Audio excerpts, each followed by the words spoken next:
dünyada yalnız bir şey ondan danışmaktan daha pistir. O da odur ki senden hiç danışmasınlar. Oscar Wilde.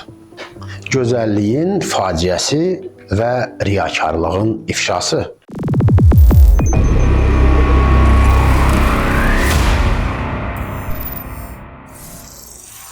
Bugün sizi Viktoriya dövrünün o qəddar və bir o qədər də parıltılı salonlarına, Oscar Wilde'ın zəka şimşəklərinin çaxdığı məkana aparacağam. Wilde ədəbiyyat tarixinə estetizmin peyğəmbəri kimi düşsə də, əslində o insan ruhunun ən qaranlıq künclərini işıqlandıran bir kəşfiyyatçı idi.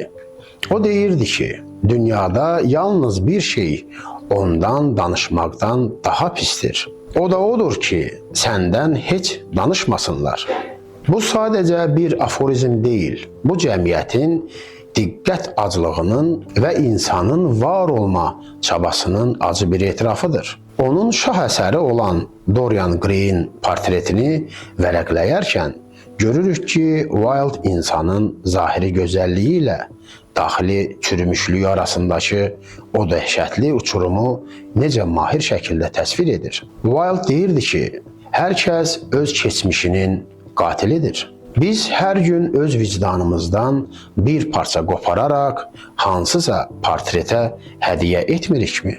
Wilde'ın dili sanki ipək üzərində gəzən bir qələmin rəqsidir. Amma o qələmin ucu zəhərlidir. O cəmiyyətin mənəvi dəyərlərini gözdən pərdə asmaq sənəti kimi görürdü. Onun həyatı da bir əsər kimi idi.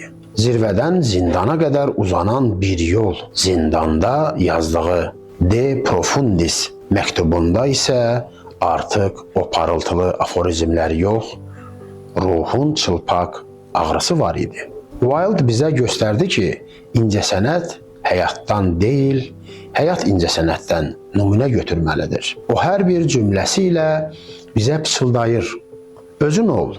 Çünki bütün digər rollar artıq tutulubdur.